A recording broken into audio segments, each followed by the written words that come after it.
You're listening to the We Are Libertarians Network. Learn more at wearelibertarians.com.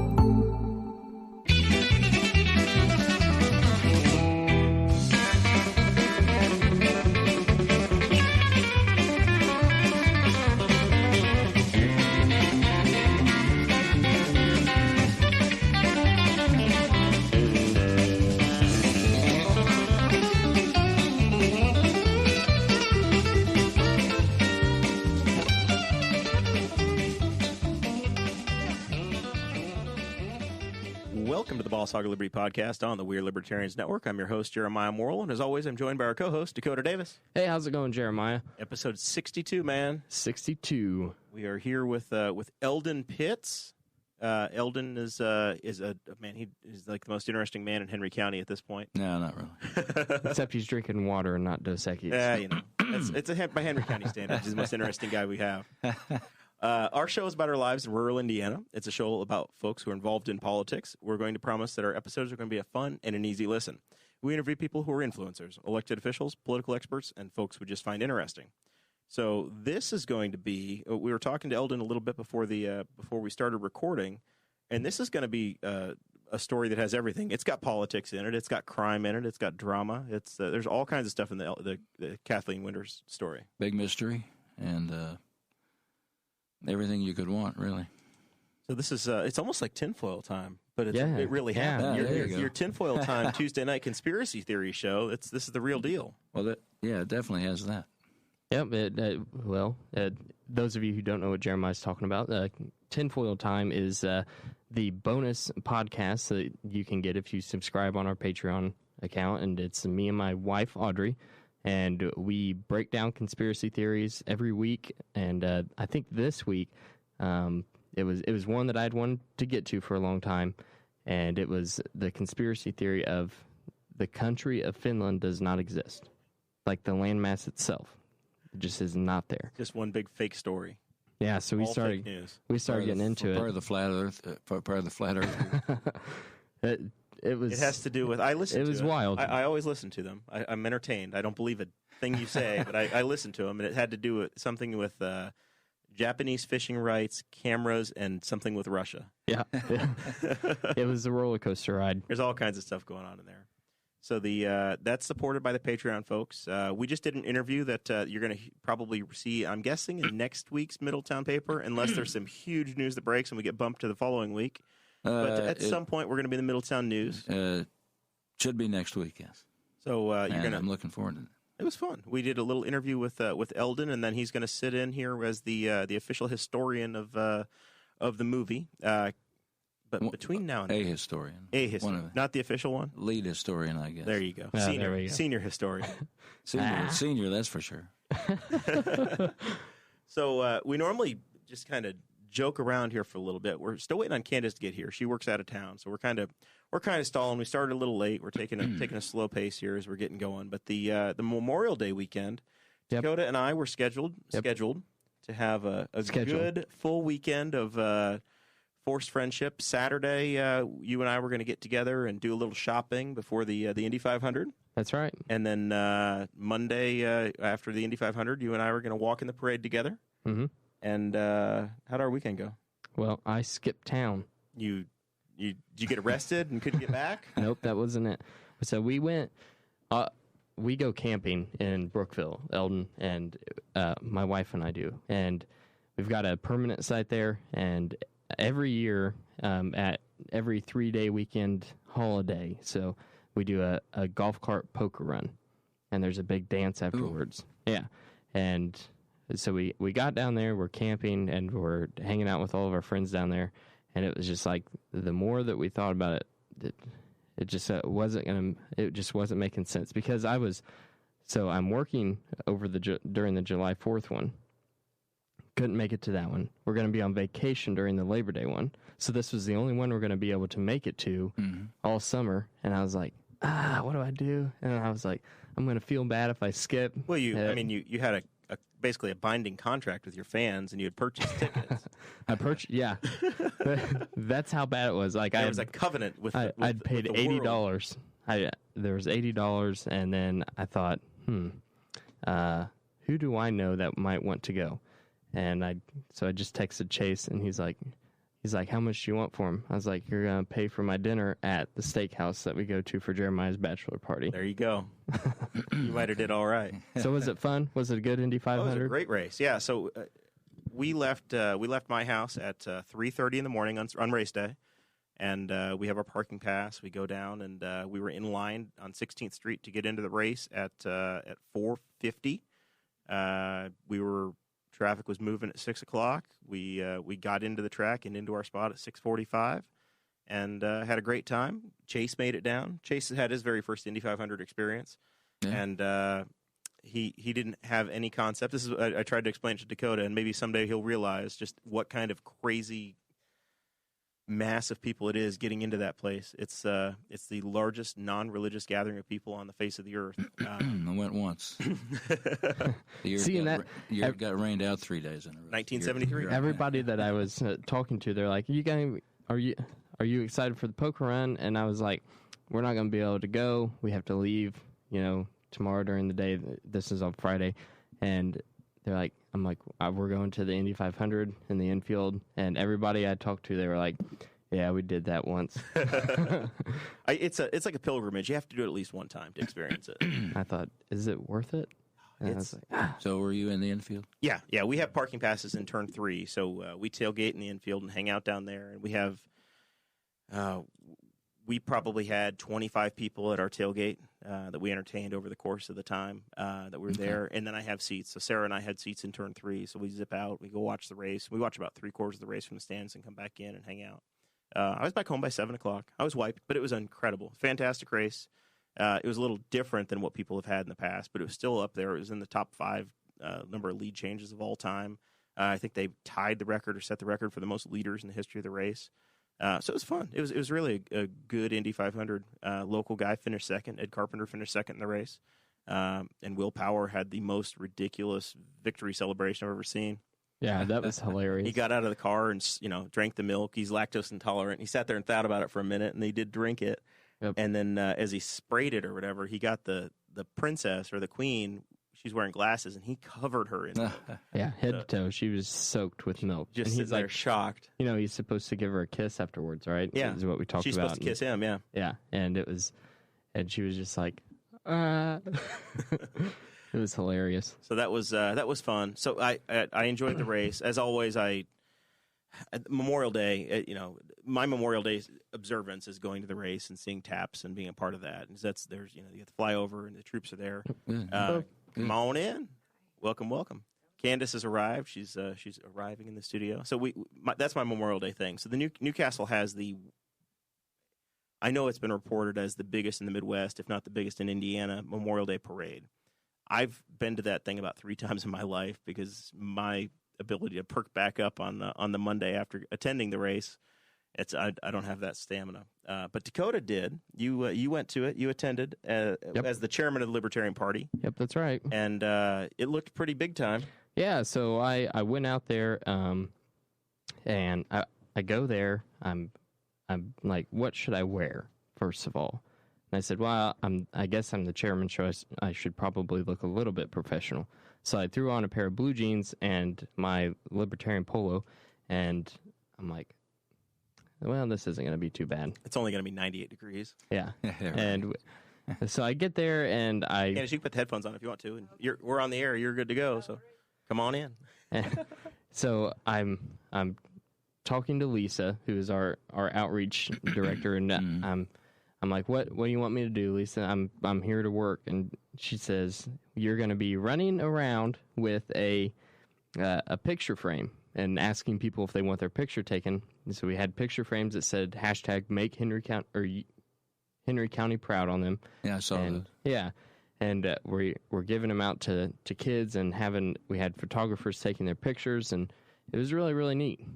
Well, whenever she said you're going to be running around, I didn't expect to be literally running around. Of course. Yeah, in my jeans. It was an intense parade. I've walked a lot of parades with Rex Bell, and normally we're about 3 to 4 floats or groups behind our group because you're talking. You walk a parade, and then you get talking to people, and then you're stuck. Yeah, right. And then you're running to catch up, and then you're doing it again. Parades are Parades are great for the community, but if you're walking in the parade, it is the worst. It is the worst. Never done that and don't intend to. Lisa loves them. Lisa just absolutely loves parades. I'm extroverted, but it's intense. It's a bit of a thrill to do, but man. Yeah, it was. Wears you out. It was exhausting. And this one has gotten a little bit longer. I don't know, what is it, about an hour and a quarter now or something? Well, yeah, we started right in the heart of downtown, and then we ended up at the end of Bundy Avenue by the bank, and we were there, and the only vehicle we had was Lisa's Fiat 500, and there's like 10 of us. It was like, well, how am I getting back to my truck now? You're stuck. So I got a text the next day that said, "Hey, we won," and I didn't even know there was an award. I didn't either. And you guys were voted by the judges for being the most on theme and won a $100 prize from the Chamber of Commerce. It was crazy. I had no clue of anything that was going on. So Lisa told me, "Hey, I'm gonna have some pictures to bring by. I need you to put them on Facebook." And I'm totally lost to the whole thing. Yeah, I don't know where I saw that. Oh, I think I got an email from Chamber of Commerce, I think, and yep. Then I sent you a message.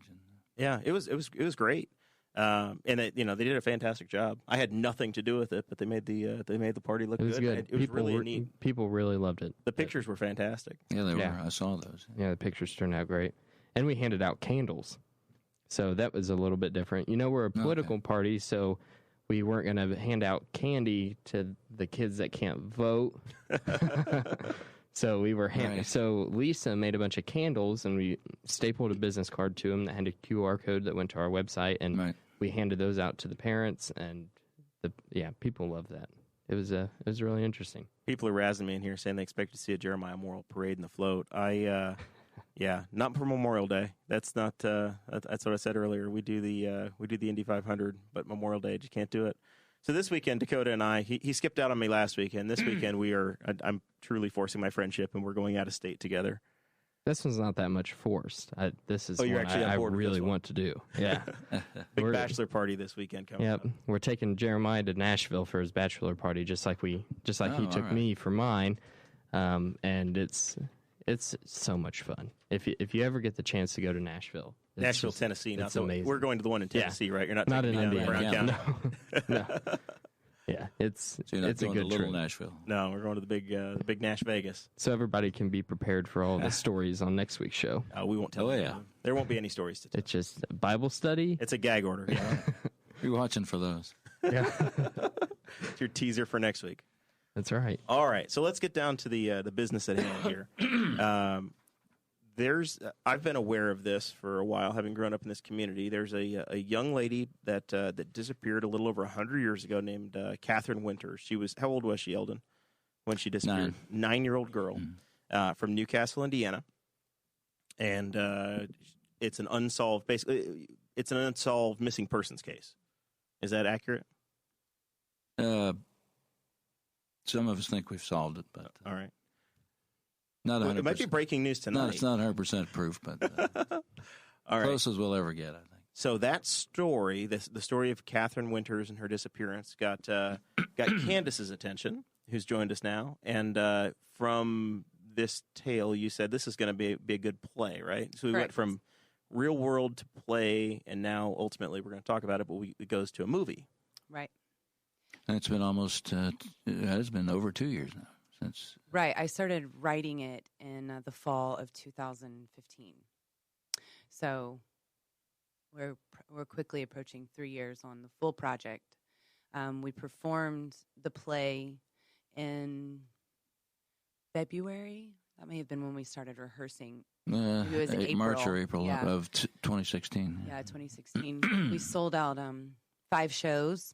You guys perform at the Geyer Opera House in Louisville? House, yes. Mm-hmm. They gave us the opportunity to do it there, and we casted it, and we rehearsed for 6 to 9 weeks. We had a band. Eldon was in the band. And, like I said, it sold out 5 shows, and we had a professional come and tape one of our dress rehearsals, and he was just blown away. Bobby Darko is his name, and he was just blown away with it, and he kind of jokingly mentioned that we should do a movie little while later, Reese Horan, a cast member, she seconded that. She was like, "Oh, we should totally do a movie." And we were all so close at that point. And Catherine Winters has been such a hot story in Henry County for 105 years. So it just seemed like a really great idea to just go ahead and start production of a movie. So have you written multiple plays in the past, or was this a new thing for you? No, I had never written. I had never directed. I had merely starred. I craved the limelight for 20 years. So it was, so what really happened in the very beginning was I went to a show at the Geyer. I've been active out there for about 20 years since I was in high school. And one of the playwrights there that was directing a show that my children were in, he had written the show, not Unicorn Shoes. What was the first one that Bud did? Oh, Monsters. Monsters Come Out of the Closet. Yeah. So I thought, well, if he can do it, I can do it, and I was really itching to get back into the Geyer anyway. And so I started writing it. I actually wrote it in the Notes app of my iPhone. Nice. Yeah. Just sat there and went. Right. You said challenge accepted. Right. Catherine, you mean? Yeah, started writing Catherine, yes. Yeah, you did. Not Monsters. Bud wrote that one. Yeah, I couldn't believe it when I found out. Yeah. That's the way you'd written it. Right. And so I went to a board meeting at the Geyer and told them that I had this play and I'd really like to do it. And of course, they had heard of Catherine Winters, so they gave us the chance, and it was a sellout, literally. So it was pretty good feeling. Yeah, that's awesome. I wrote a play when I was in high school. Well, actually, it was a sketch show. It was called "We're Bringing Moderately Attractive Back," and it did not sell out. So you are a much more successful writer than I. We actually had to add 2 shows, and once we added the 2 shows, it just got really hectic. All right, we are back recording live. We had a little momentary interruption. The batteries in the recorder died, so if you're watching on the Facebook Live, we apologize for that. The panic and Dakota running away should be your explanation of what happened. I blame Chris Spangle because he was helping me with the board and things this week. So, well, I have to admit, the Zoom was showing that it had 1 bar, but the other one always. This is only our 3rd week with this Zoom, and I thought, it says it can record for thousands of hours, and nothing it'll problem. Be fine. So really? I didn't think it was really that low, but boom, it was just gone. So now we know. All right, so let's get some backstory. I was gonna say one thing. Yes, sir. That Kandice was talking about the play, and she contacted me and to see if I wanted to play bass, and you already had, I think, Larry Abrams and Tim Wilkinson, right, to play, and it was interesting because it wasn't a musical, so we had to create some music for scenes that you wanted to do for the show. Which it's somewhat uncommon to do a play with live music now, I would imagine, right? I mean, you're not always doing a live dramatic orchestra. play, yeah. Yeah, right. I mean, since it wasn't a musical. There were no lyrics. We just had instrumentals, but we had nothing to read, so we did find some gypsy music, and then it worked out really well. Does the Geyer have an opera pit? No, they do not. Not unlike Bundy Auditorium. Yeah. But that's what I was thinking of. I couldn't remember which one it was. Have you not been out there? I've been to the Geyer. Yeah, I couldn't remember, but it's been a long time. I think that I was in the play Wilbur out there. Oh. And I was the fat bully pig. When was that? Were you in a fat suit, or was this just before you transitioned over to athlete?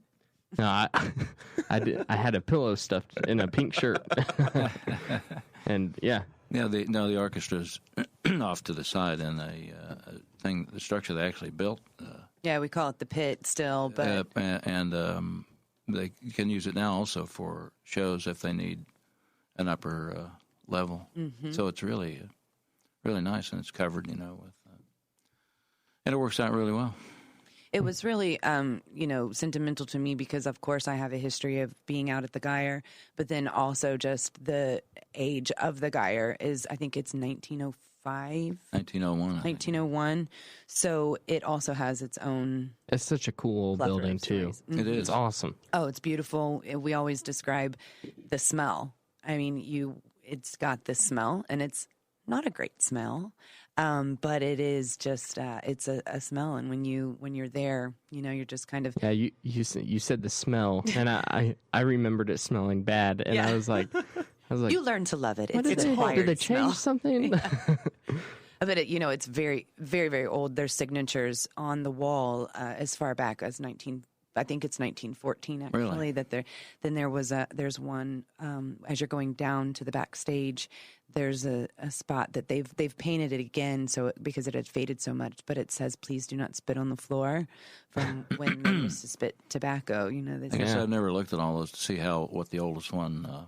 I believe was on there. I believe it's 1914 that the oldest one is written on the door as you're going back into the dressing rooms, and of course it's haunted, and It is. there's Oh, all yeah. kinds of stories. And It definitely is. oh, it definitely is. I think they have a regular ghost hunters group that makes regular trips from Indianapolis. I'm not That's sure the where they're Phantom from. of the Opera. We're gonna have to They check need to our do that. Need to do that show there. we have to check our studios for being haunted with all the equipment glitches we have around here. Yeah, that's right. Probably what it is. But Eldon had touched on the music, and actually, there are 2 original pieces that were written when Catherine went missing as a sort of propaganda to help find her. So they used both of those, and they are terrible. They're absolutely terrible. I mean, of course, they've grown on us. The way but we recorded them for the soundtrack, we've put our they sound great, I think. But. and we've learned to love them. But if you are a musician, they're very, and nothing against old hymnals, but they're very hymnal-esque. Yeah, they're when I first heard them, they weren't that great to listen to. Mm-hmm. If somebody's singing it with piano.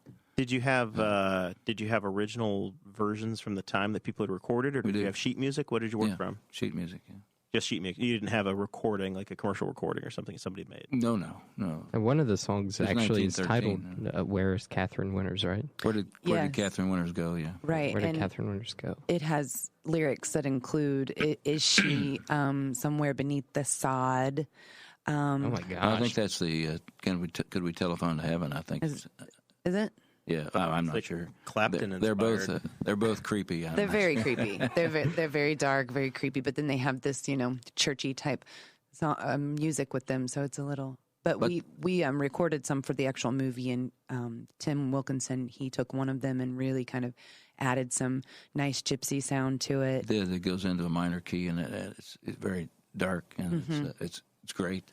All right, so let's start from the beginning. Let's reset for people that aren't familiar with the story. So we know we can play, but let's rewind to figure out what happened in 1913. Yeah, we had somebody ask in the live stream already, who is Catherine Winters? All right. So we need to start from there. 1913, March 20th. Schools were out because of a measles outbreak. So Catherine was going to go sell some needles for a church charity. Not hypodermic needles, but I'm assuming Sewing needles. It's 1913. Oh, well, it's Newcastle. I don't know how long Yeah, we've had right, this I problem. I wasn't Eldon. going to say it. Sewing needles. Clarify that. It was the 1913 version of a needle exchange. She came from a nice family. School okay? children giving It wasn't out that kind of needles. needle. Maybe it would have Well. been morphine needles in that era. I'm Right, not yeah. sure how nice a family, but Right. dysfunctional family, apparently.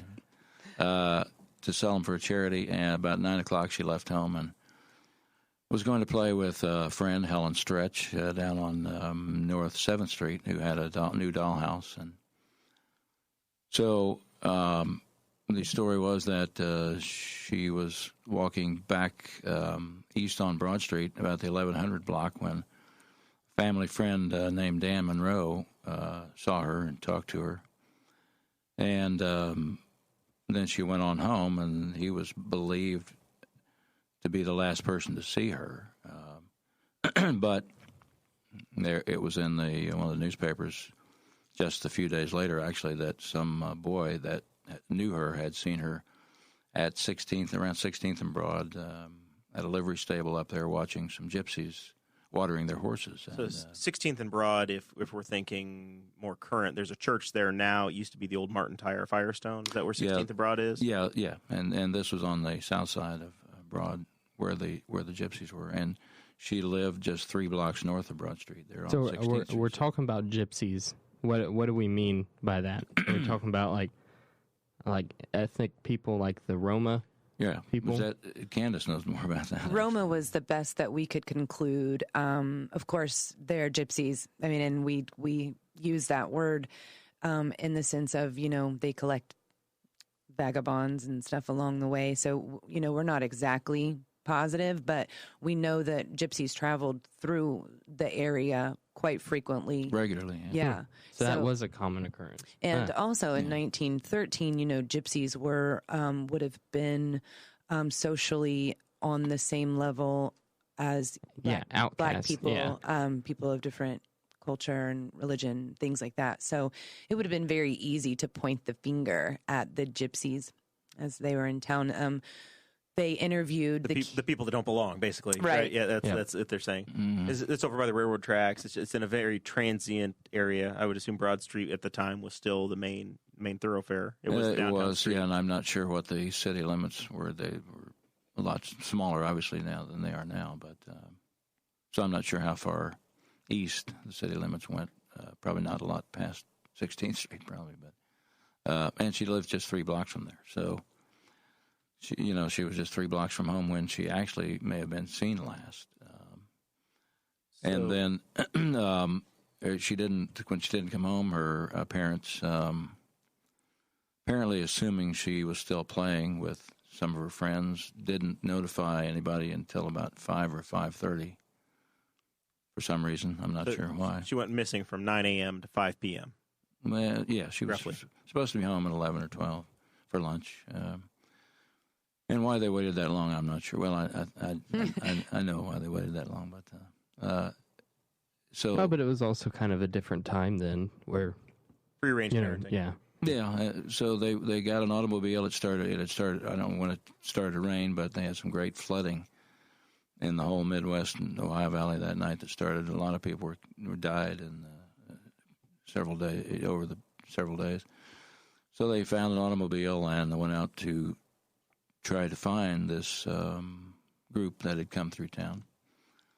Got stuck in the mud, I think, probably a few times, and found the group somewhere between Economy and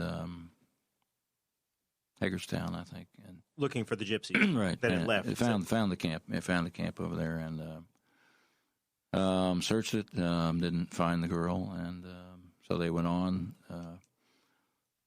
And in the ensuing time, private detectives got involved. One detective tracked some of these groups all the way to Pittsburgh and said he was convinced that they didn't kidnap the girl. So yeah, there were a lot of private investigators. There were several involved. Yeah, that kept taking the case, and then they would go through all kinds of just researching and following and looking into things, and then they would quit, and then another private investigative firm would pick it up, and they would go through the exact same thing. People were following. These investigators were following people all across the country if they thought maybe there was a little bit of a chance, because it was the biggest news story like in the nation at that point, right? It was in like 70 newspapers. Rewards. William Randolph Hearst offered big reward, I think, from Chicago. The newspaper publisher, right? Yeah, yeah. But there was like 5,000 people that gathered in Chicago to try to sell things, or no, it was the Boy Scouts, like 5,000 Boy Scouts. Yeah, I'm not sure. We're looking for her in Chicago, so it was a big deal. Like the factories in town. They let off of work. They did that day. Actually, 4 days later, she disappeared. There was a special city council meeting, and they asked everybody to go out and search the next day. I assume that would have been on Tuesday after she disappeared. Well, I would hope that Aaron Dickin would have the same sense. They still have 100 years later, and we still have city council meetings on Mondays in Newcastle, by the way. That's right. It was on Monday. It was a special meeting, though, so I'm not sure what day their regular meetings were. And so people did. 700 people. I'm not sure. Went out and searched the whole city. Yeah, what I saw, what I found was 600 to 700 men and 400 plus women and children in Newcastle. glad that they separated that so that they keep track of how many men they had on working the case versus women. Right, that's important. Right. It was a different time, man. Yes, it was a different time. And then Dr. Winters made a film, and of course, the movies were new, and so he made this film. You can find it on YouTube, and I watched it. It's interesting to see. There's a lot of footage in there that's not needed. Yeah, I'm sure they were like, they got this fancy camera, and they're like, we're going to film. There's like everything. just 3 minutes straight of men silently walking out of a factory. Yeah. I mean, Right, which I think there's I'm not sure when that film was made. a good 40% of the stuff we talk about on here is entirely unnecessary too. We have cool microphones and things to talk. Yeah. So you got to go through that. You got to filter through our crap. Too. I'm not sure if anyone knows exactly when that film was made, but I assume it couldn't have been 4 days later. Right. So Right. I'm guessing that was all just someday. The crew from Indianapolis was here in town, and they shot people coming out of work, but it wasn't the actual search. I don't. But see when you that. think about the time period and what extreme they were going to find this little girl, I mean, moving pictures were brand new. I mean, within the last 10 years. And so, State of the art way to get the word out. So, I mean, it would be like, us, having just, I don't even know what to compare it to, but just the highest technology available to find a missing person. Broadcasting it from the International Space Station. Right. I mean, And it does look like the old newsreel, newsreel style of silent film. And we should say, I guess, that Dr. Winters, William A. Winters, was the girl's father, a dentist here in town. Bird Ritter Winters was her stepmother, and Catherine had a younger brother, Frankie, who was 2 years younger than she was. So that was the family. and then there's the Ross Cooper, William Ross Cooper, who had boarded at the Winters home for about 2 years. Yep. And Catherine Winters' mother died of tuberculosis. In Colorado, I believe, and she Yeah. was from Wisconsin. Dr. Winters was from Illinois, but And So was the mother already gone at this point? yes, Yeah. Okay, so he was a single father. she died. Well, I think when Catherine was She had a With his stepmom. stepmom, okay. Yeah. yeah. and then Bird's mom also lived with them at the time as well, right? She did for a while, yeah. And She should have been out there selling needles with her. yeah, right. So the search went on. Mediums were involved. I'm sure they were getting all kinds of letters from people saying they could find her for a price or for a fee. Opportunistic. Yeah. Which mediums were huge back then. Oh yeah. That was a big deal. Spiritualism was a big. Yeah. We have Everybody. a medium, and he goes to visit a fortune teller in the movie as well. Nice. Mm-hmm. Yeah, yours was So I'm doing the research for this, and I'm like, I need to find the Catherine Winters movie, okay? And so I just searched YouTube for Catherine Winters movie, and all I could find was a silent film, and I kept seeing it, and I was like, and it was like the first one, and then your guys' trailer would be underneath it, and the trailer looked so good that I was like, surely this isn't it. Thank you. So it's a minute and a half, and that's it. Yeah. But it looked good. Thank you. I was really, really impressed. Antoine Mercury did our filming, and he directed on set. I would rehearse the actors prior to get the set ready. We had costuming, of course, some hair and makeup, but then he would come in and film, and he was just. His background is primarily in music videos, hip hop music videos, and for him to do something at this level that maybe he's done a couple other minor things. This was definitely his biggest project as far as film, but to see him use his music video experience to shoot this, I really think that it gave kind of a new.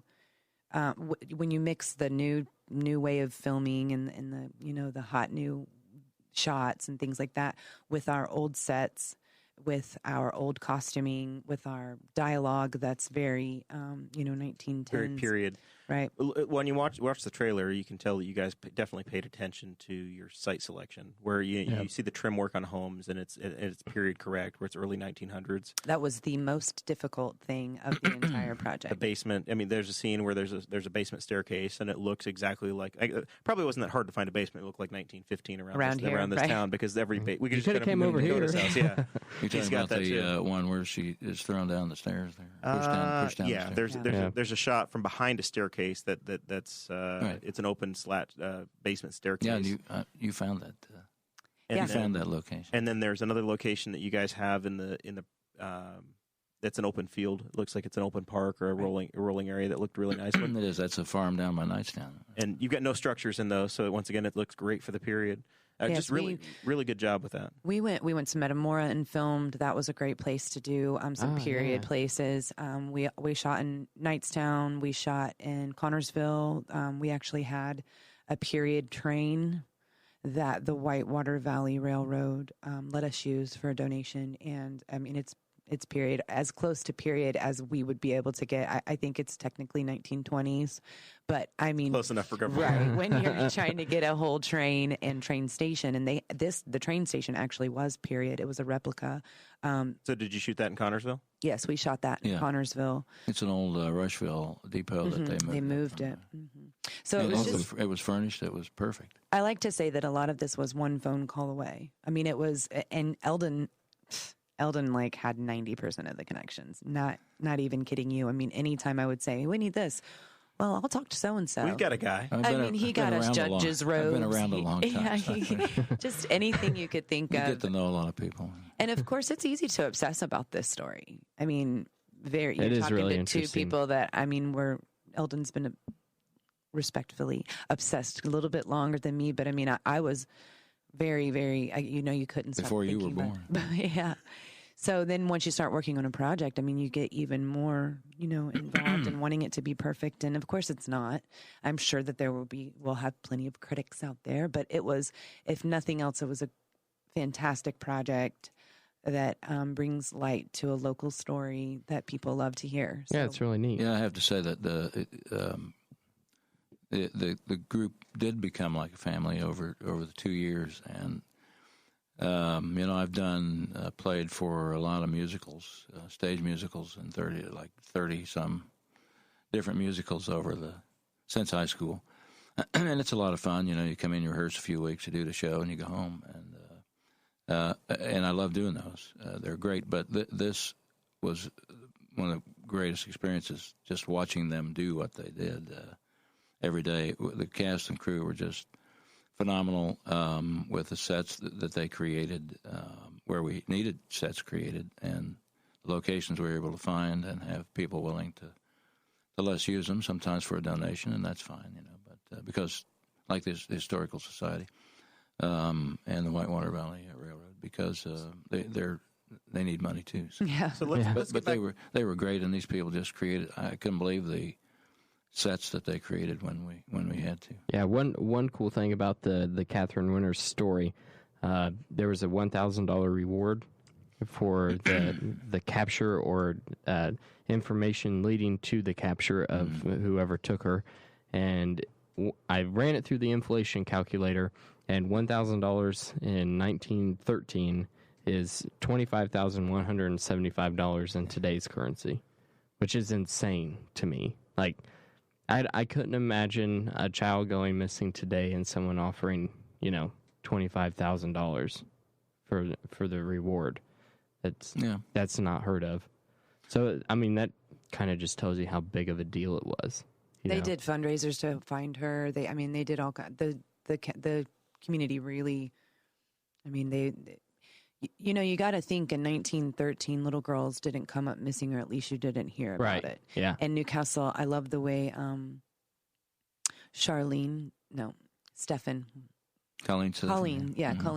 she has written a book, and it's waiting to be released. And she's got a great theory that talks about how Newcastle was a very sleepy town, and we had the railroads were now coming through, because again, the railroads hadn't been around very long, so strangers were coming, and we hadn't started talking to our children about stranger danger. We don't have outsiders around here, right?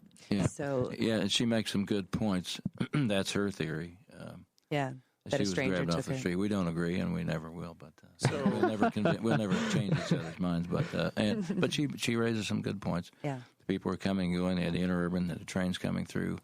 People wouldn't be noticed that much to take. And there were reports that a middle-aged woman was seen getting on one of the trains, I think, down on Broad Street at the depot down there with a girl, but which turned out not to be true. There had also been reports of a child. It was a man that was violating children around the same time. I believe one before and then one after. One shortly before and one shortly after that were.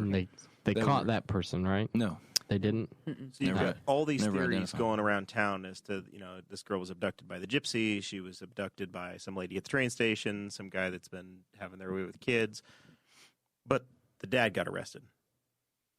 Yeah, it's they had the first prosecutor in the case, H.H. Evans, asked for a grand jury in October of 1913.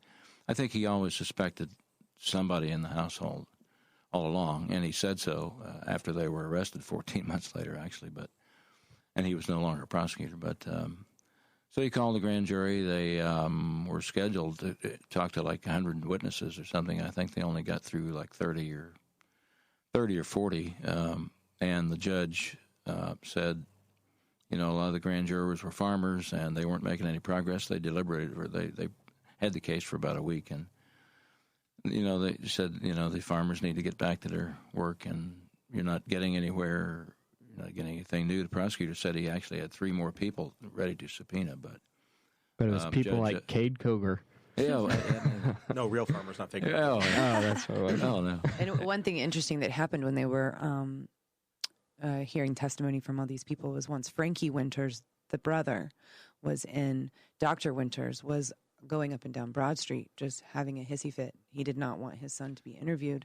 Yeah, Evans said that and he was drunk. Doc Winters was drunk on the street waving Frankie's subpoena around and cursing the judge and the prosecutor. And he was said to have drank a lot. So I'm not sure how much of a dental practice he had. Well, but the police ended up searching the Winters' home, right? Right. And they find a bloody and burnt red sweater, which she was said to be wearing. They find a bow that she was said to be wearing. Right. I mean, and this was May of 1914. Yeah, 14 months later, the private detective from Indianapolis named Robert Abel showed up on the scene and was only here for a couple of weeks, I think, and said he got a phone call from somewhere and went and asked for a warrant to go look in the basement. And found, what people hadn't found in 14 months. He's here for a few weeks and got a clue. Don't know what that was, but and finds this a red sweater with a burn hole in it, a ribbon, a man's undershirt with blood on it, and a local chemist said it was human blood that was over a year old. So, and he found this under. Is it 8 feet of dirt? No. Well, they did dig up the basement, dig up the floor down about 8 feet, I guess. Yeah. But they found this behind the furnace in some cement blocks, I think, with dirt on top of it. So there was never any explanation for the burn hole. The parents had different. They claimed it was a nephew's sweater, and Dan Monroe, the family friend, couldn't identify whether it was the sweater she had on that day or not. One person, I think, said it was. One said it wasn't. So, but they were arrested anyway, and the Winters and Ross Cooper, and charged with conspiracy to commit a felony. Abel, the private detective, eventually, after a short time, wanted only Bird Winters and Cooper to be charged with murder. The prosecutor at the time, Walter Myers, wouldn't do that. And so Abel finally left town After the evidence had come up missing. And correct? when the trial came up, and so they were arrested. Yeah, so the evidence went missing. Well, and they were released on bond, and then the judge set the trial for July 10th of that year, 14. Announced ahead of time that he was going to ask to have the charges dismissed. So they showed up for trial, and by that time, apparently the evidence was gone, and it was supposedly locked in a safe. The mayor, Leb Watkins, who ran as an independent, was elected, took over in January 14, said he was going to be locked in a safe somewhere. Because don't know if it was the mayor should politically be in charge of evidence in a criminal investigation, right? Exactly. That should be his or her role. That's a lot right. of this has a lot to do. It seems that it has a lot to do with politics. First off, in the middle there was a lot of politics. In the middle of it, you have a change of hands when it comes to the sheriff, the chief, the prosecutor. Right. He changed between 13 and 14. He changed the sheriffs, police chief, prosecutors. All of that from 13 to 14. But the judge stayed the same, which is infamous judge of Indiana. Judge Ed Jackson. Yeah, Ed Jackson. Yeah. He was like a wasn't he like a grand dragon? He was or something in the KKK. He was something in the KKK. Yeah. It's very interesting if you watch the film. Our judge has a KKK skull. There we go. They wore pins. And so we found it at the Geyer. And I hope he didn't leave that on after shoots and went out to eat or something. And you got to remember, a lot of this cast are millennials and we're very progressive people. So this was very, kind of touchy. But then again, it was we got to, we found this. And that's a robe from a judge. I'm not sure if we should say whose robe. Yeah, maybe not. So it was interesting, and we really got a lot of enjoyment out of little things like that we would know that we did. Yeah, little Easter eggs I didn't know that. Mm-hmm, yeah. I didn't know that until after we were finished. I didn't see it, and I didn't know that, but I thought that was a great touch. Yeah, we had found a 48 star flag that I think you found at Geyer. Right? And we hung it at the courthouse. It was nice. Is that right? Was Arizona a state yet? Should have been 47. No, it was 48. No, it was only 48. Yeah, it would have been 48. Well, I know Hawaii and Alaska, but I don't know what year Arizona became. Yeah, there were 48. All right. So it's challenging, Eldon. I don't want to find any inaccuracies in this thing at any level. Hope I haven't. We did our best. That's exactly what I would do. So Eldon, is this period? I think, held up a prop or something. There was a typewriter at the train depot in Connersville.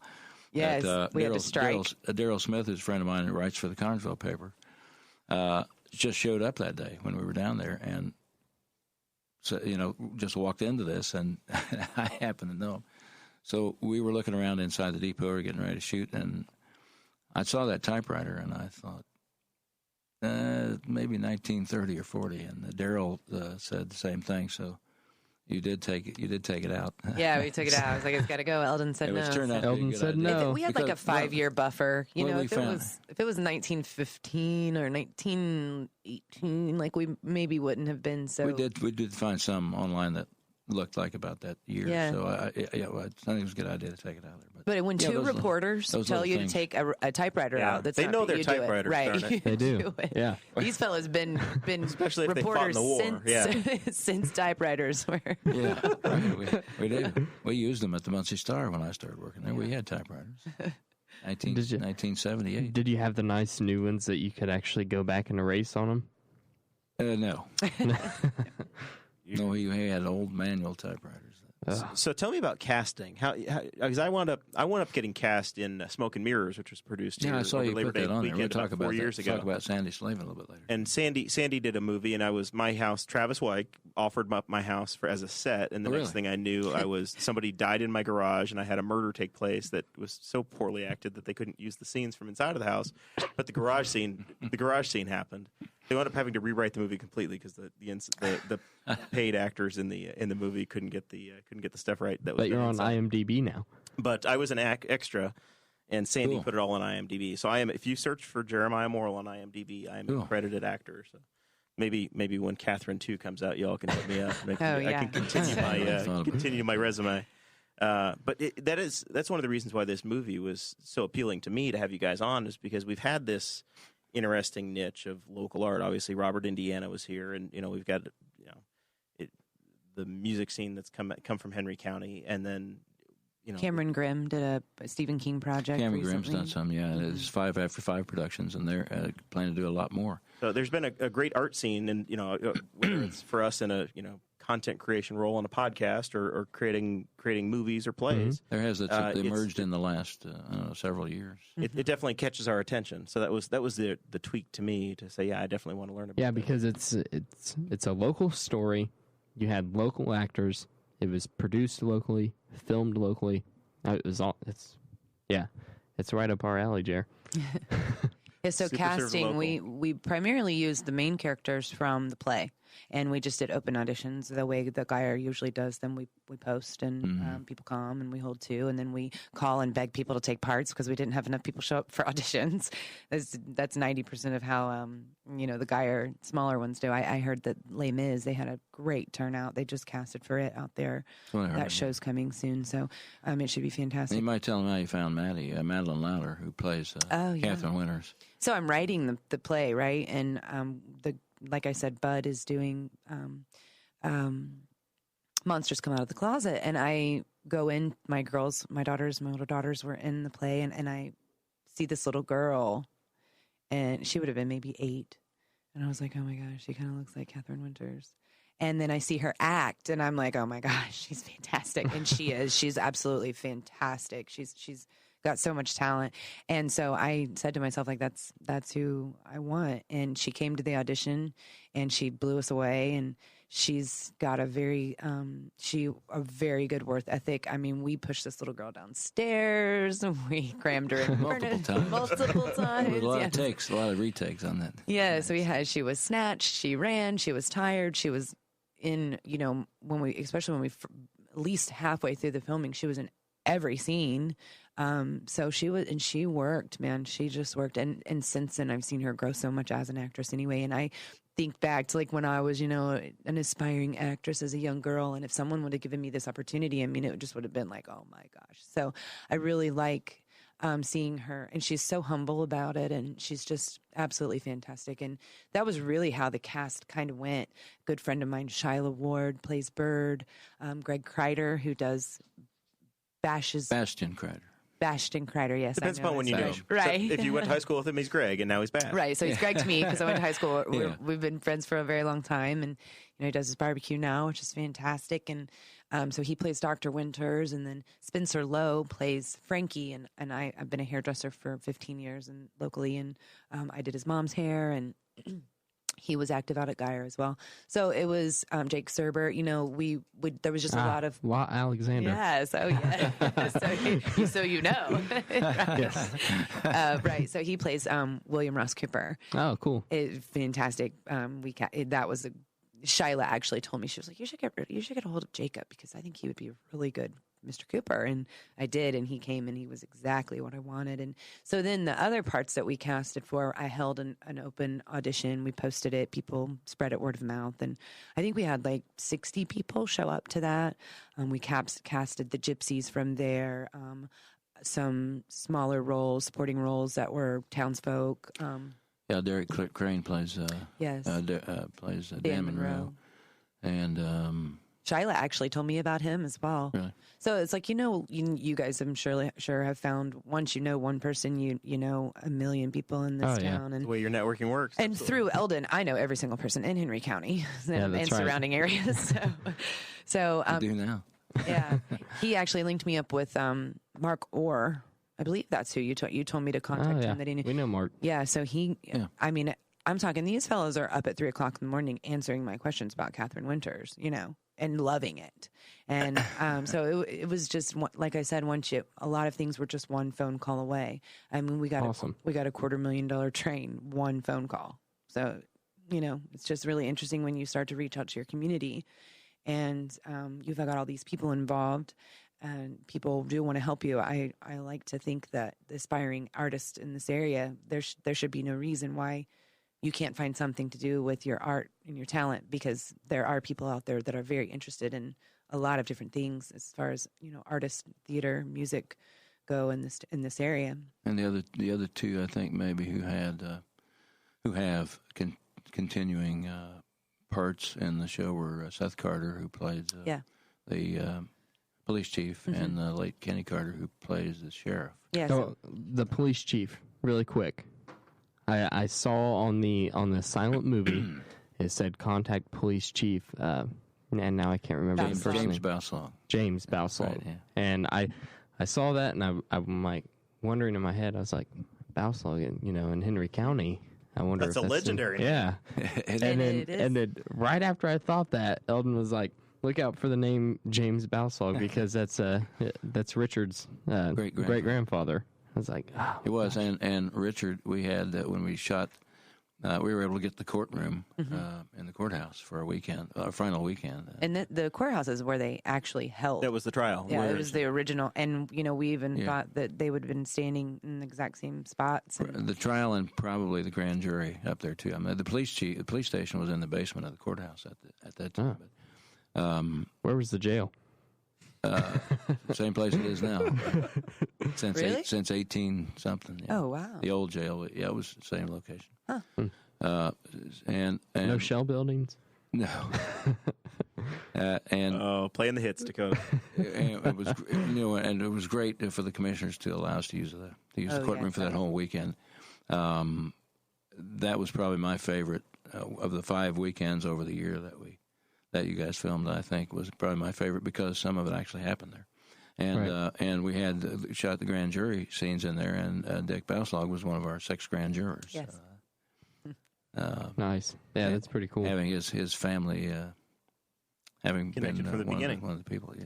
So you guys have got this shot, and your trailer is out. So you're in the editing process now, and then trying to determine how you're going to get to theaters or how you're going to distribute. That's the part of the process you're in now? That's part of the process. So, of course, our release dates have been pushed back because that's how these projects go, especially when you're doing 90,000 fundraisers to fund it yourself. So, which has been wonderful. Our sponsors and our fundraisers have funded the entire thing. I mean, of course, the cast members and have put in more than their share of donations and time and, lost receipts along the way and things like that. But, we didn't mind.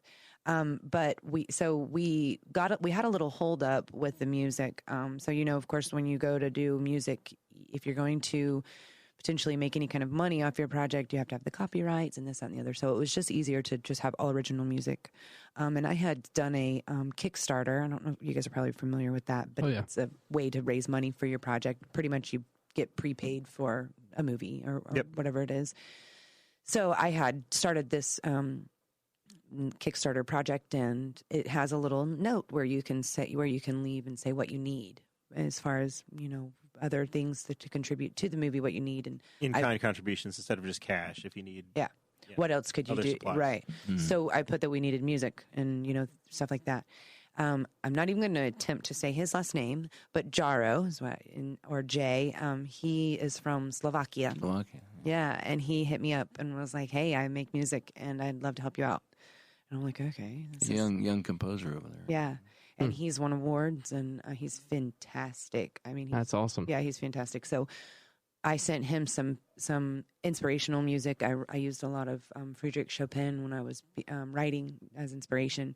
So I sent him that and some other. I sent him the music that was originally written when she went missing, and he came back with a full score, and we sent that off to the editor. And so now he is editing scenes, adding music, and fixing the sound and all that. Earlier this month, you guys had another fundraiser, right. And it was a performance that I think you were both involved with. The VFW on, is it May 12th, I guess? Yes. Right. And a buddy of ours actually was the guy that did the video for you. He did, Scott Fleener. Right. So what was that about, and are there more events like that planned as you're trying to get this into theaters? Yeah, it was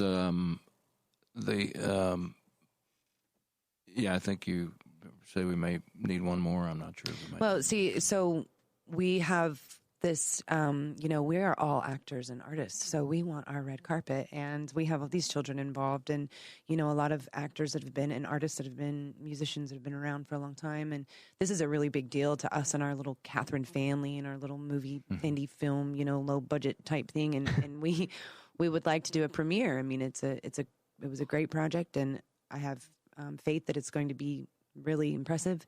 And so we want one final event as somewhat maybe of a reunion and a release party. So we did do a fundraiser recently, little jazz and dinner night. We had some guest singers, Sydney Dungy, Sarah Griffith, Maddie Lauder, who plays Catherine, Shyla Ward, pretty much anyone that's been involved with the movie that can also sing fantastically, by the way. And then we had the Jazz Kings, Eldon Pitts, Larry Abram, Tim Wilkinson, and Richard Hawk, our little band, a little jazz band that we have. And so we did just a spaghetti dinner and a little jazz show. We raised $800 for that. It went very well. Yeah. Nice. Yeah, it went really well. So that's how we've done all of this. It's just been private donations from people who have faith in us, or backbreaking fundraisers. So we've had a lot of politicians on this show that don't know how to ask for money or raise money. I'm going to put you on the spot like we do every one of the politicos. How do they give to the cause? What's the website, or how do they support right now if they want to get involved? So we do have a Facebook page. You can go to, is it just called Catherine Winters? It's just Catherine on Facebook. Oh, Catherine. And if you will, you can link it on your page or something. But and we have a PayPal account. You can donate there. We do have a GoFundMe. I haven't had it up. I haven't promoted it in a little while. Oh, is it? Yeah, it's still there. I just haven't posted it in a little while. And then we have a website. Which I would have. Yeah, I can never remember the website. I have to look it up. And I just got a new phone, so that's not on that one either. But again, it's on the Facebook. Yes, page. it is. So you can do that. There's to donate as far as donating. Yeah. Yeah, as far as donating, you can do that, or you can pre-order a movie. Right. And eventually, or here before too long, we will be selling tickets to the premiere as soon as we get the actual dates and locations, venues, things like that. So we do plan on, we are hoping to show it at the castle specifically. We're working on that. We're working on that. And so that would be, a dream come true to see it in my childhood theater. Yeah, I mean, that would be the ideal place if we could work it out. Well, and it sounds like the castle, obviously the castle's in a period of transition too, but this is the perfect kind of a movie for the Castle Theater. Mm-hmm. And with the success that you had in the Geyer, and the buzz of having a local movie released in it. What kind of length are you expecting this to be? Is this going to be a full feature 90-minute movie, or is this going to be hour a and a half, 60-minute? 90-minute is the goal. We are doing updates and kind of, you love to see at the end of Based on a True Story, you love to see the real photos and the real, the updates. So we'll have that. So maybe even a little longer than 90 minutes. So do you have the final quote by Dr. Winters? Whenever right before he died, he said, "I'll finally get to know what happened to Catherine." So that was in the screenplay, and it did get cut. No! Right? Yeah, That's one of my favorite parts. I know, it was in the play, and it was the last line of the play right before he coughs up blood and dies. Yes. So I know it did not make the movie. Unfortunately, there was a lot of things, that it's almost like when you take a book and you turn it into a movie. Oh yeah, it would have been 9 hours long. Right. Yeah. Yeah. So I mean, there was things that we had to kind of let go, and our project manager, she gets angry with me sometimes when we talk about all the stuff that we wanted to do that we just couldn't do. And honestly, I loved this project, but I was ready to be done. I mean, this is 3 years, and I know real filmmakers out in Hollywood, they do stuff for 5-10 years, but they're getting paid big bucks for that. So it's like I was just ready. I'm ready to move on to a new project. Well, you're out. Dakota and I are the same way about our election series. Everybody loved it, and we're looking at ourselves going, "Oh my God, we're going to kill ourselves." Yeah.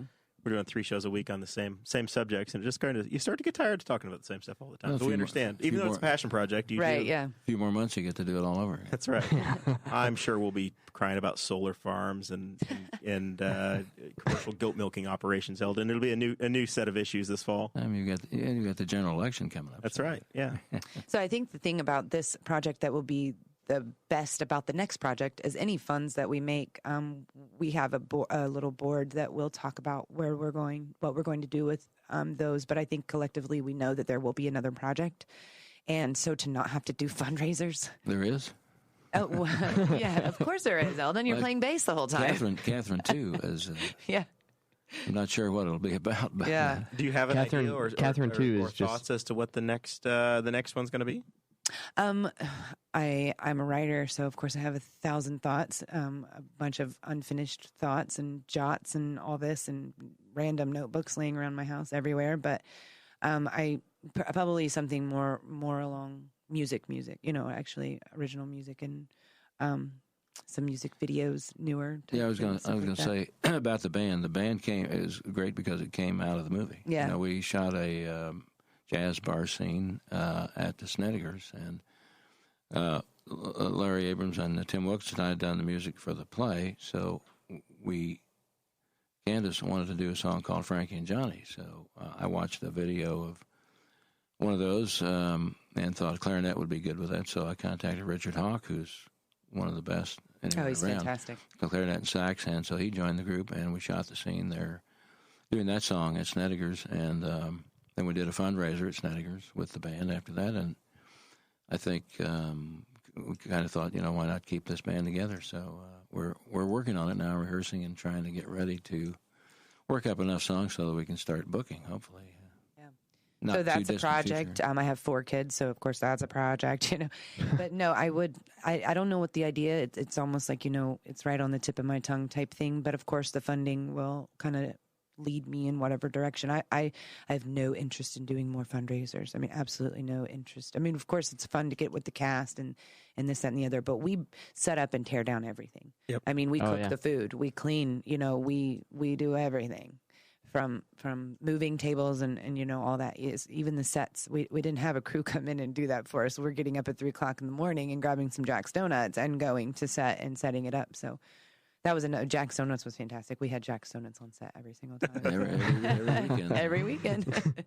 So yeah, I don't know what, but there will be something. And like I said, there's a lot of unfinished thoughts in these notebooks that I have lying around. And with the talent that I personally have not discovered, but what you have available as a resource in the community, you want to continue working together. Yes, of course. It makes sense. And we've made such good friends, and I mean, that's so cliche to say, but I mean, it really is. I mean, 4 or 5 people that I speak to on a daily basis that have come from this project or been rekindled through this project. And it's fantastic.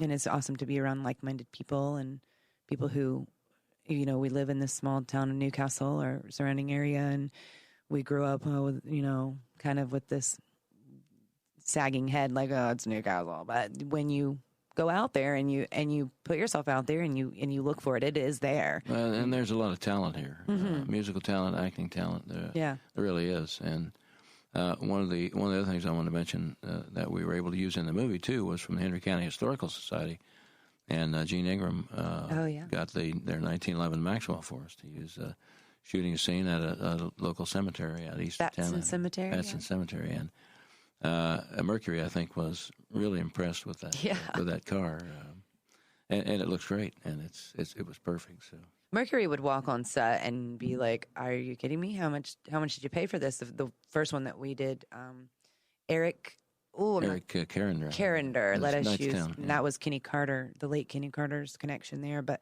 let us use his land, and he had set up a gypsy camp. Wagons that were original, and horse and buggy, and a campfire. Mercury walked on set, and he was like, "Wow, what did you pay for this set?" And I was like, "What do you mean? We didn't pay anything for this set." That's awesome. And he's other than the costuming and the props, but 90% of those we found at Geyer, and he said, "This is a $30,000 set. You didn't pay anything for it." I was like, "No." That's sweet. That is so cool. And then again with the train, I mean, that was I kind of gave a rough estimate in my head that we made $1 million movie on a $15,000 budget. Yeah, so. That's sweet. Mm-hmm. So, before we start getting into final thoughts and things, I want to know what your guys' theories are. I think you're gonna have to watch the movie to see the theory, aren't you? I want to know what Eldon. The theories are in there. They said they're totally different. It has. And I don't think it takes away from the movie at all, or from the ending. Don't blow the ending, book. Eldon. No. Well, I'm not sure. The movie? Yeah. I'm not sure about the ending.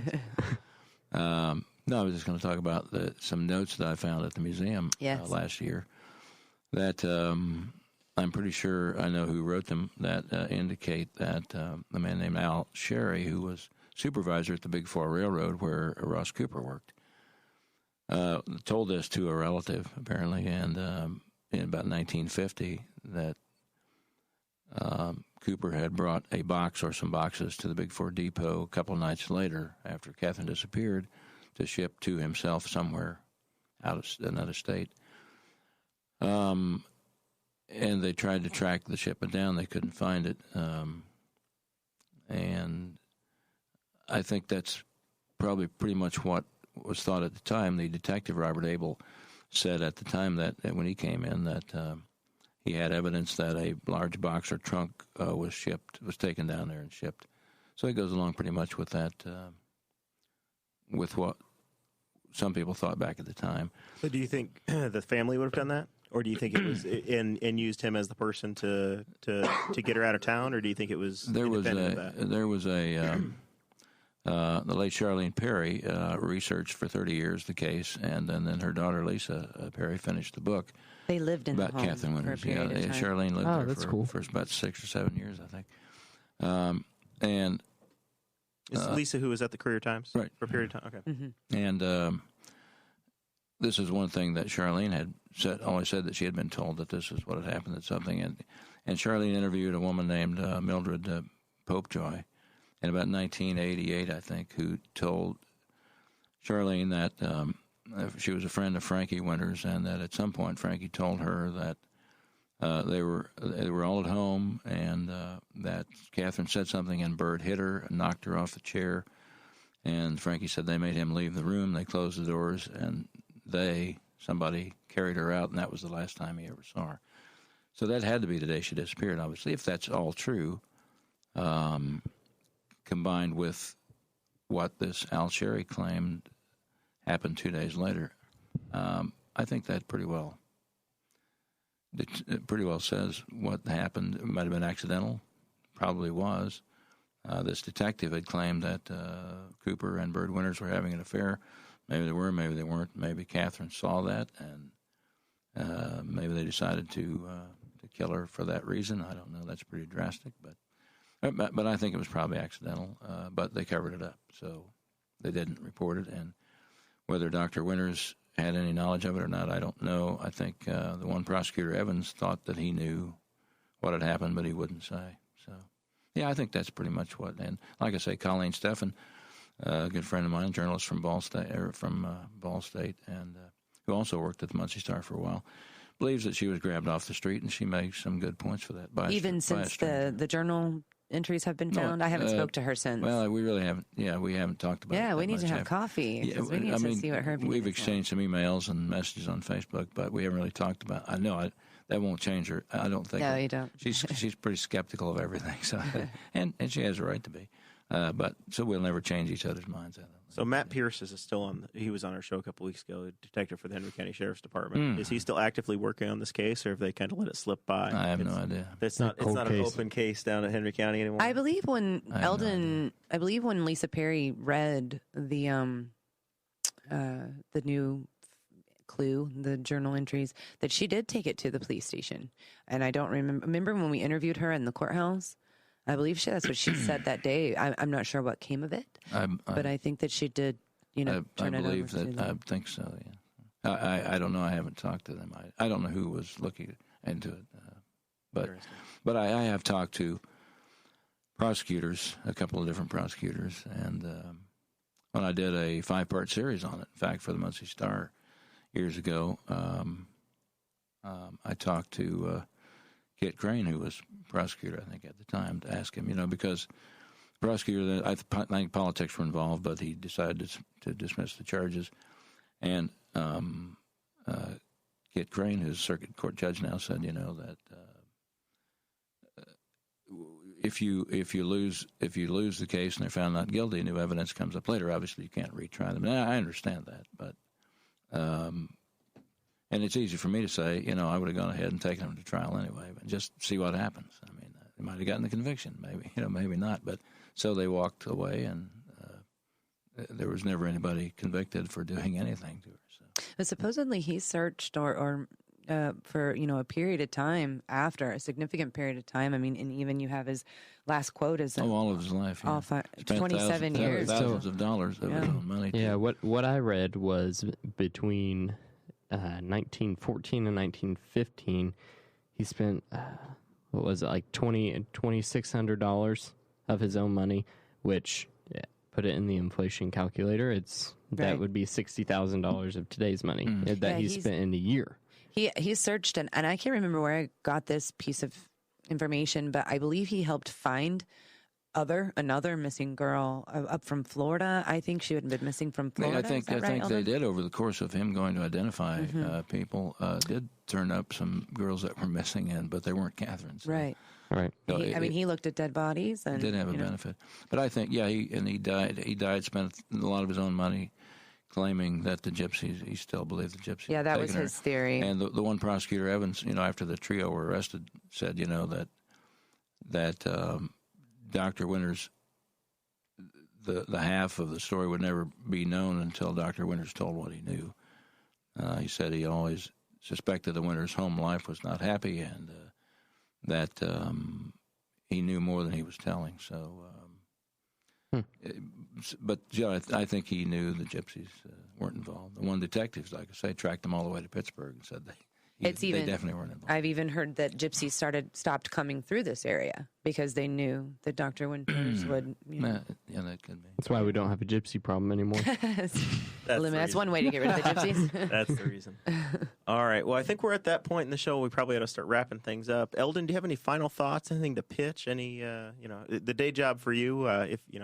If you do have a day job, is the Middletown paper at the Middletown News that I freelance for them and have since I retired from the Muncie Star in 2002. And it's a great paper. The Cooper family, Drew and Sue Cooper and Michael and Joey, do a great job with the paper. It was established in 1885, and I think they took it over in 1999. I think Michael told me.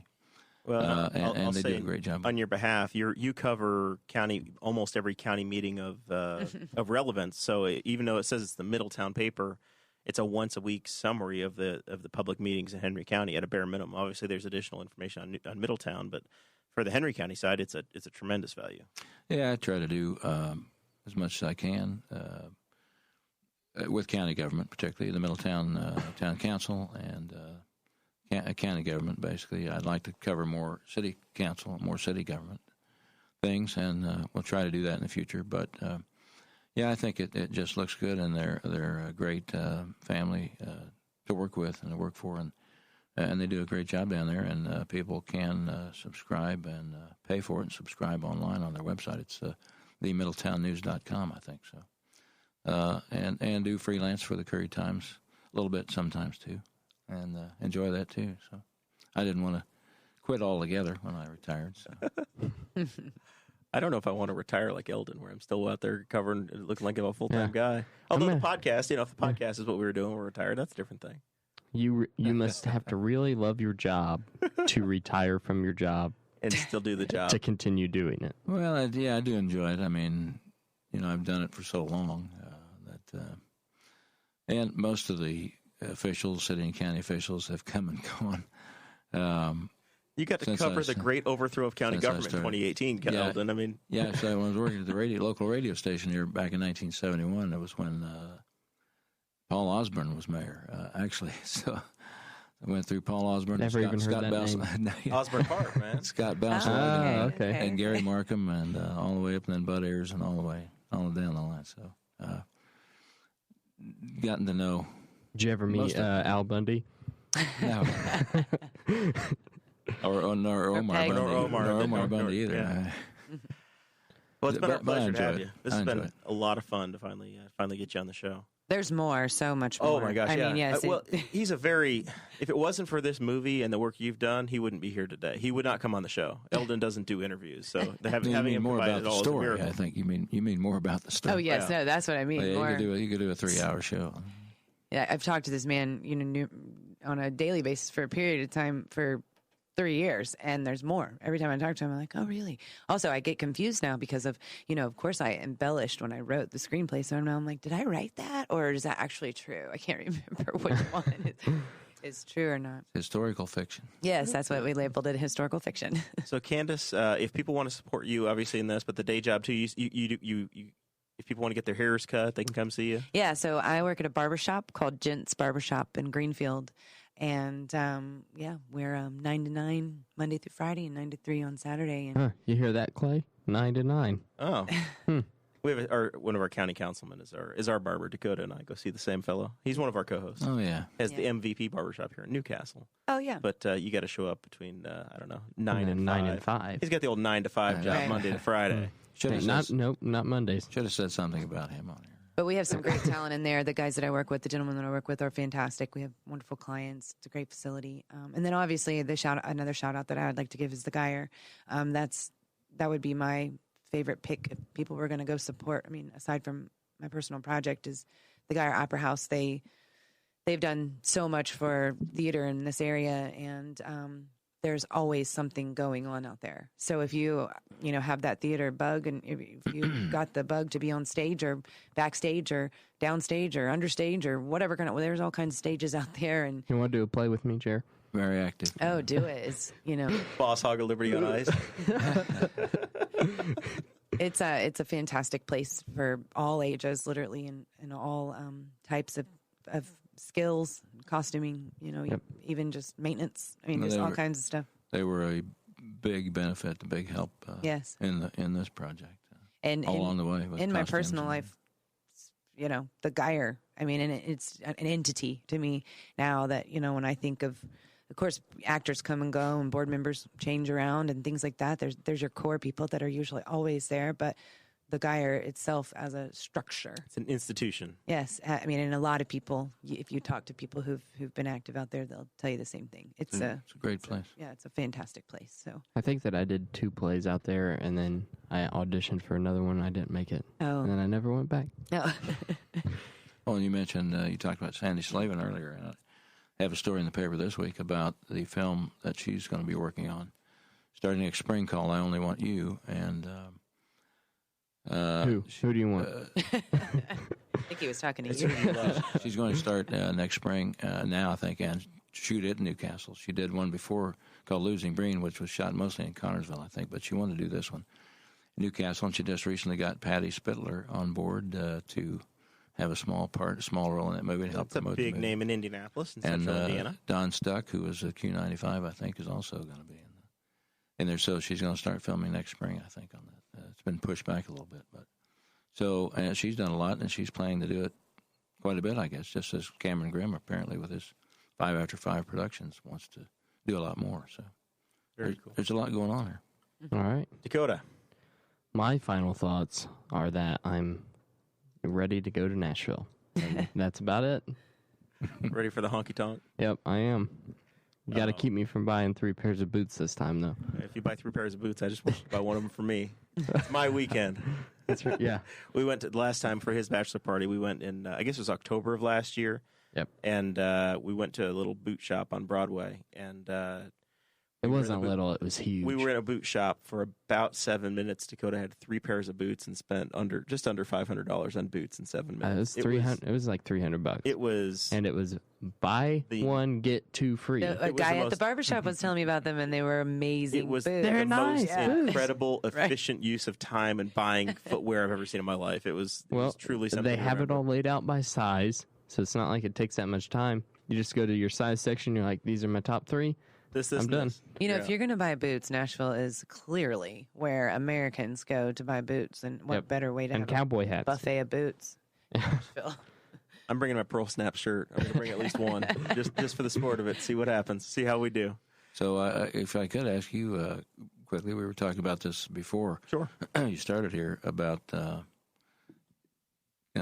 covering that you folks do cover some city and county meetings, and if you want to do more of that, or because people really enjoy that, and it would be great if the city and county government could do their own, and hopefully that'll happen one of these days. But I think Aaron Dickens working on that for the city right now. okay, yeah, well, I think the county is working on. Well, it he's too, dipped his toes with his Facebook Lives anyway. With he talks too. I like to. Yeah, listen to him. both Clay Morgan and Aaron Dicken have done a great job of doing summaries after their meetings on Facebook. And Clay's Right. taken the Facebook sabbatical again, but Aaron's continued to do it and give summaries and be open and transparent with people.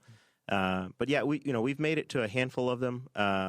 We're still we're still learning the equipment and getting things that, we'll go and people will be half frustrated because something doesn't work right or doesn't sound right. And it is a lot of work. But we're getting better. And we've generally been very well received by the officials when we've shown up.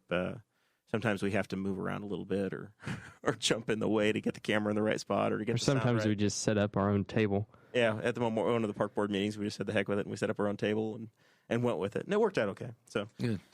I've learned in our process it's better to ask for forgiveness than permission. So, well, that's what I think with Darren Jacobs. He has that in the paper today, talking about how you need to have a permission stamp from him to be able to do anything in this town. And Get a warrant, Darren. That's right. You want to see inside my house? You can get a warrant, buddy. Let's go. I thought we needed to talk about him sometime. Yeah, we had to get him slipped in there at the last minute. He made the paper today, so it's fair game now. Oh, good. I haven't Every seen episode. The paper yet. Yeah. Oh, nobody reads the paper anymore. Yeah, well, he made the county. He made the county commissioners meeting last night too. All right. Well, this has been fun. Tom Egbert was in the chat earlier and asked about John Andretti, the IndyCar driver. It sounds like his cancer's returned. So I guess that's my shout out here. John's been a guy who's hosted a charity go-kart tournament and raised a lot of money for Riley Children's Hospital over the years in Newcastle. The Newcastle Motorsports Park. At the Newcastle Motorsports Park, and he's been fighting colon cancer for a little bit over a year, and been promoting colonoscopies and the Check It for Andretti campaign. He had a clean bill of health back in December, and it sounds like it's returned this time. So thoughts and prayers out to the Andretti family, but probably a good time to remind everybody about awareness. So when you're 45, go get checked.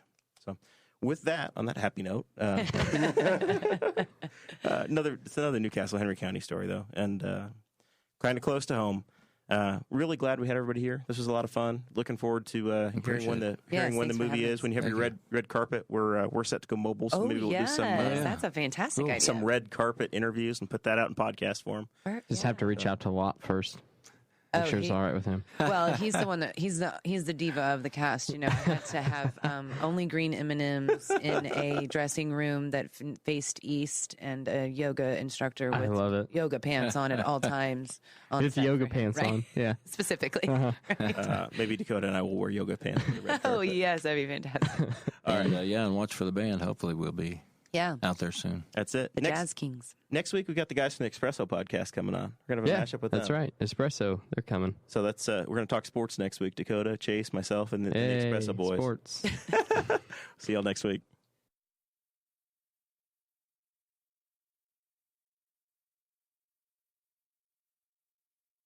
Thank you for listening to the Boss Hog of Liberty, which is part of the We Are Libertarians Network. I am Chris Spangle, and I'm the founder of this network, and I invite you to listen to all of our shows, which you can find at WeAreLibertarians.com or by searching for these in your podcatcher. The flagship show is the We Are Libertarians podcast, where we apply libertarian principles to current events. The Brian Nichols Show is a conversation amongst Republicans, Democrats, Libertarians, Independents, as they talk about what is happening in the news. And we have many other podcasts like The Chris Spangle Show, Upward, The Cost, Raw Audio Politics, Miranda's World, and Tad Talk, which is quite a ride. So check all of these out. Go to WeAreLibertarians.com, and you can check out all of our great podcasts. Thanks for listening. Thank you for listening to the We Are Libertarians Network. Get our other shows at WeAreLibertarians.com.